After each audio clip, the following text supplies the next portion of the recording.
जय हिंद दोस्तों, स्वागत है आप सभी का आपके अपने यूट्यूब चैनल जैकपुर पे। तो आज का ये वीडियो काफ़ी इंपॉर्टेंट होगा क्लास 11 के सभी छात्र छात्राओं के लिए जिन्होंने अपने सब्जेक्ट में हिस्ट्री को रखा है। और हम लोग देख रहे हैं आपके JCRT यानी कि प्रोजेक्ट रेल के कुछ ऐसे सवाल जो आपके एग्ज़ाम के लिए इंपॉर्टेंट होगा। ये सभी सवाल प्रोजेक्ट रेल के द्वारा पूछे गए हैं। तो आप लोगों का जो फाइनल एग्ज़ाम हो रहा है वहाँ आपके लिए ये सवाल काफ़ी इंपॉर्टेंट है, तो वीडियो को पूरा वॉच करें। और साथ ही साथ ये वीडियो जो है आप लोगों के हिंदी मीडियम और इंग्लिश मीडियम दोनों के छात्रों के लिए इम्पॉर्टेंट होगा, क्योंकि क्वेश्चन जो है आप लोगों का हिंदी अंग्रेजी दोनों का सेम ही रहता है, बस थोड़ा सा लैंग्वेज का फ़र्क रहता है। ठीक है, तो चलिए स्टार्ट करते हैं हम। सबसे पहला सवाल आपके स्क्रीन पर ध्यान से देखिएगा। पहले सवाल में आपसे बोला गया है कि जापान में मेजी पुनर्स्थापना कब हुई थी। अच्छा सवाल है। ऑप्शन है आपके पास 1867 से 1868, 1870 से 1871, 1967 से 1968, 1911 से 13। कब होगा इसका राइट आंसर आपको बताना है। सही जवाब है इसका 1867 से 1868, option number A. Option number A इसका यहाँ पे सही जवाब है, ध्यान में रखिएगा। दूसरे सवाल पे आते हैं। हमारा दूसरा सवाल है कि जापान में तेज गति वाली शिंकानसेन क्या है। बहुत ही फेमस सवाल है और कई बार एग्ज़ाम में देखने को मिलता है। कार है, बुलेट ट्रेन है, साइकिल है या फिर मोटरसाइकिल है।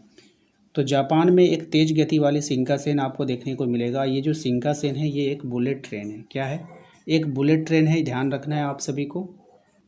क्वेश्चन नंबर आते हैं 3 पे। क्वेश्चन नंबर 3 में देखिए कहा गया है कि चीन की साम्यवादी पार्टी की स्थापना कब हुई थी। अब चीन का जो साम्यवादी पार्टी है इसकी स्थापना कब हुई थी आपको बतानी है। तो ऑप्शंस देख लीजिए आपके पास 1911, 1921, 1931, 1949। 4 ऑप्शन है आपके पास। सही जवाब है इसका 1921, ऑप्शन नंबर बी हो जाएगा। ठीक है, क्वेश्चन नंबर आते हैं 4 पे। इसमें कह रहा है आधुनिक चीन का संस्थापक किसको माना जाता है। ऑप्शंस आपके पास हैं सन यात सेन को, कॉन्ग यावेल को, रियोंग किताब को या फिर चिंग को। तो देखिए इसका जो राइट आंसर हो जाएगा वो हो जाएगा सन यात सेन, ऑप्शन नंबर ए। जी हाँ दोस्तों, इसका जो राइट आंसर होगा वो हो जाएगा ऑप्शन नंबर ए, सन यात सेन को।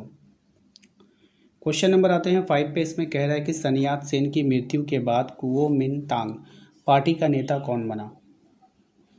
ऑप्शन है आपके पास चाओ एन लाई, चियांग काई शेक, माओ त्से तुंग, इनमें से कोई नहीं। तो यहाँ पर आपका हो जाएगा च्युआंग काई शेक। अब देखिए शेक से हो जाता है शोक, तो अगर किसी का मृत्यु हो जाता है तो हम लोग क्या मनाते हैं, शोक मनाते हैं ना। तो यहाँ से आप इसको ट्रिक लगा करके याद रखिएगा। अगर ये टेढ़ा क्वेश्चन है एग्जाम में आ गया तो आप ऐसे इसका आंसर करोगे। क्वेश्चन नंबर आते हैं टोक्यो का पुराना नाम क्या था। एदो, शफोरो, ओसाका या फिर क्योटो। तो देखिए इसका राइट आंसर हो जाएगा वो हो जाएगा ऑप्शन नंबर ए, एदो। क्या हो जाएगा? एदो हो जाएगा। ठीक है, क्वेश्चन नंबर 7 पे आते हैं। इसमें कह रहा है कि पीपुल्स रिपब्लिक ऑफ चाइना की सरकार की स्थापना कब हुई थी। ऑप्शन है आपके पास 1948 में, 1949 में, 1950 में या फिर 1951 में। 4 ऑप्शन है आपके पास। सवाल काफ़ी अच्छा है कि पीपुल्स रिपब्लिक ऑफ चाइना की सरकार की स्थापना कब हुई थी।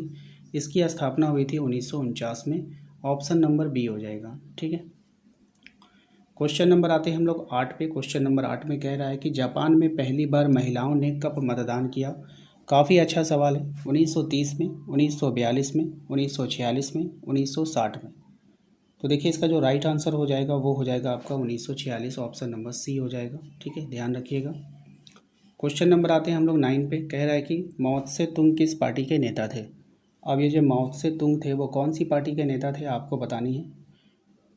कुओमिंतांग साम्यवादी, उदारवादी, रिपब्लिकन। तो ये जो थे साम्यवादी पार्टी के नेता थे। ऑप्शन नंबर 20 का यहाँ पे करेक्ट आंसर हो जाएगा। ठीक है, क्वेश्चन नंबर 10 की अगर हम बात करें तो क्वेश्चन नंबर 10 में आपसे बोला गया कि अमेरिका ने किस वर्ष जापान पर परमाणु बम गिराया। अच्छा सवाल है, इंपॉर्टेंट है, याद रखिएगा। 1914, 1942, 1945, 1947। तो इसका जो राइट आंसर हो जाएगा वो हो जाएगा आपका ऑप्शन नंबर सी, 1945 में बम गिराया था, परमाणु बम। इसके बाद यहाँ पर एक दो सवाल जो है वो इम्पॉर्टेंट है जो आपको एक लाइन में आंसर दे सकते हैं। जैसे कुओमिंतांग पार्टी का संस्थापक कौन था। ठीक है, तो एक पार्टी है आपका कुओमिंतांग पार्टी, इसके संस्थापक थे सन यात सेन। कौन था? याद रखिएगा, सन यात सेन। ठीक है, इसका डायरेक्ट आंसर है सन यात सेन। ये आपको ऑब्जेक्टिव में भी वहाँ पर घुमा कर पूछ सकता है। दूसरा सवाल देखिए क्या कह रहा है कि अमेरिका ने कॉमोडोर पेरी को कब जापान भेजा। तो अमेरिका ने इसको जापान भेजा था 1853 में। कब भेजा था? 1853 में। इसको भी आप लोगों को याद रखनी है, ठीक है। तो आशा करते हैं दोस्तों आज का ये वीडियो आपको पसंद हुआ होगा। ये तो एक्स्ट्रा सवाल मैंने बताया, बाकी के 10 सवालों में आपने कितना सही किया हमें कमेंट बॉक्स में कमेंट कर ज़रूर बताइएगा। वीडियो को लाइक कर दीजिए, चैनल पे पहली बार आएँ सब्सक्राइब कर लीजिए, घंटी वाले आइकन को प्रेस कर लीजिए ताकि आने वाली हर एक वीडियो का नोटिफिकेशन आपके मोबाइल पे जाता रहे।